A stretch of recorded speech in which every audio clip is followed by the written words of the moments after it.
Hello, Timeless Gamer crew. Let's talk great games, shit sequels. Now, my first choice is going to be Dragon Age Origins and Dragon Age 2. Dragon Age Origins, it's a BioWare RPG that was built on the legacy of games like Baldur's Gate and Icewind Dale. It was a really great evolution of the traditional isometric 2D formula into 3D. Wasn't perfect.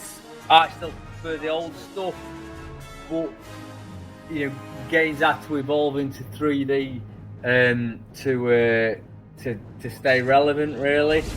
And the BioWare had already started this evolution with a few games previously, such as the Neverwinter Nights series and the Knights of the Old Republic series.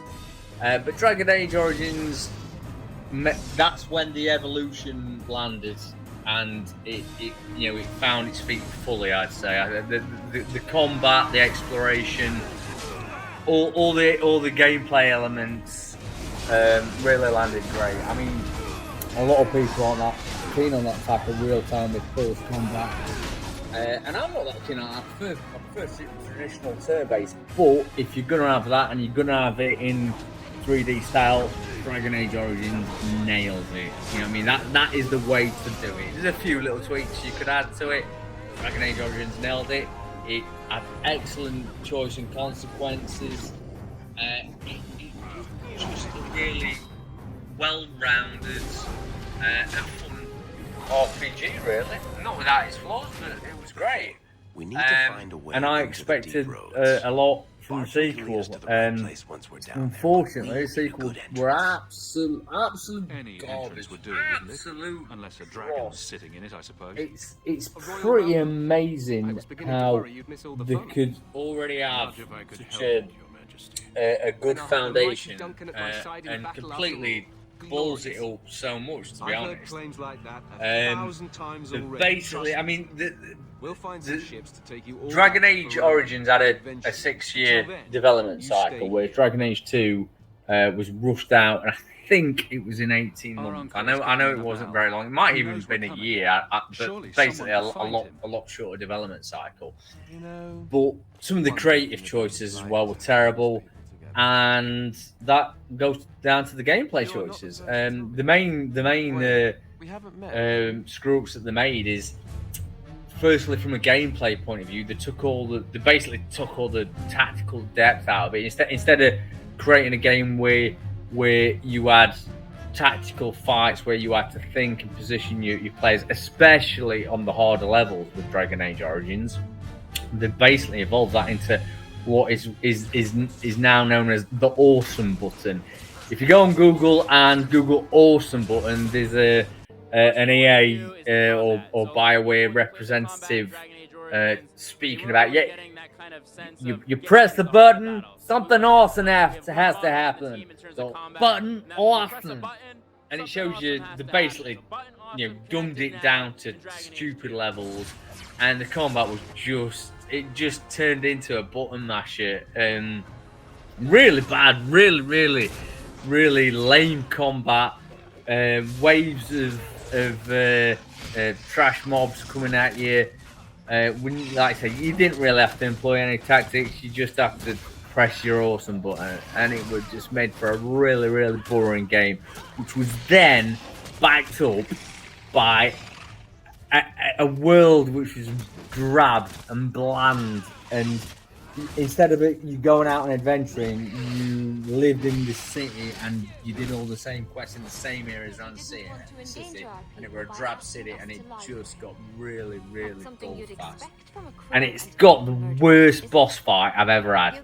You fight this big horn dude, and it's a one-on-one fight, and it literally, no matter what your character is, what class he is, or what build you've given, it makes for just a terrible boring fight. You literally don't do anything. You just sit there watching stats, do nothing. Whatever tactics or whatever you apply to that, apart from swinging odd potions and buffs, it don't do anything. It's terrible. It's called it's called the Irish Shock, and it's so yeah. That's my first game.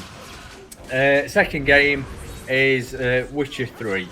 But again, you play what I like about Witcher 2. I mean, well, everything is a great game, but what I like about it with the combat is if you build your character, however you build it, you feel the difference.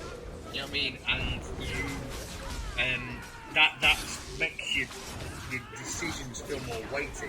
Witcher 2 has got the most amazing choice and consequence I've played in a 3D based game. It is fantastic, phenomenal. You know, the game changes completely based on a few decisions, and these decisions keep changing throughout. You have to play the game through 4 times to see it all angles and that, and that's what makes it so great. It's tightly packaged. It's perfectly paced.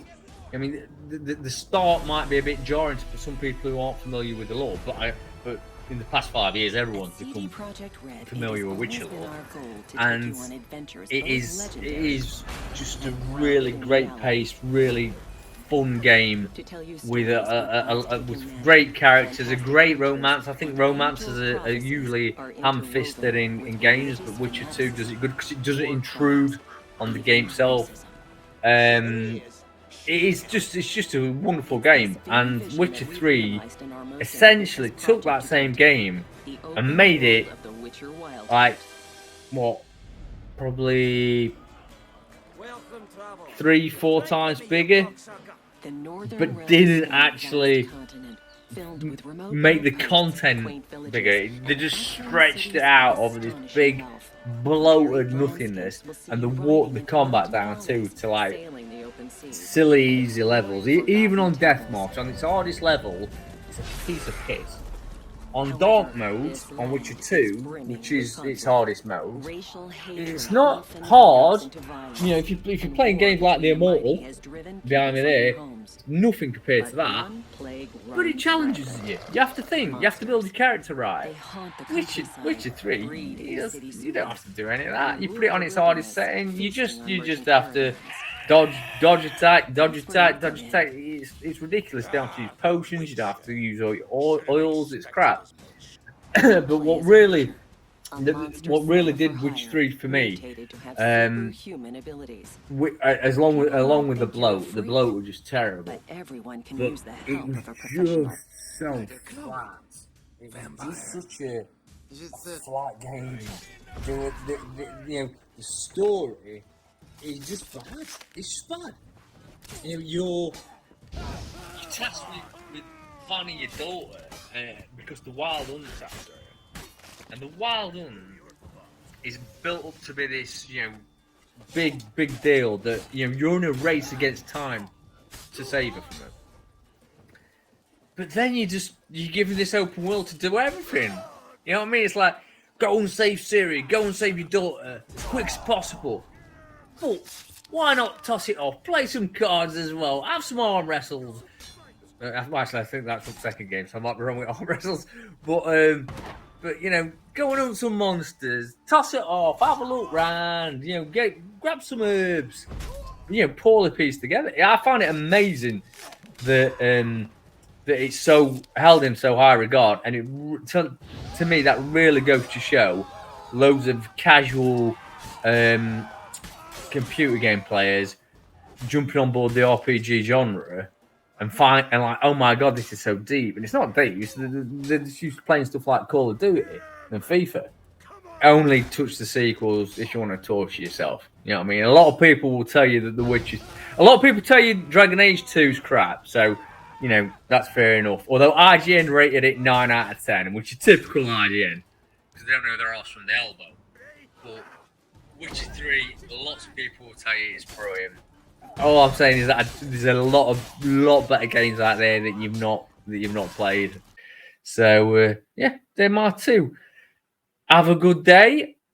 Hope your rest of the podcast goes well, and keep it kind of.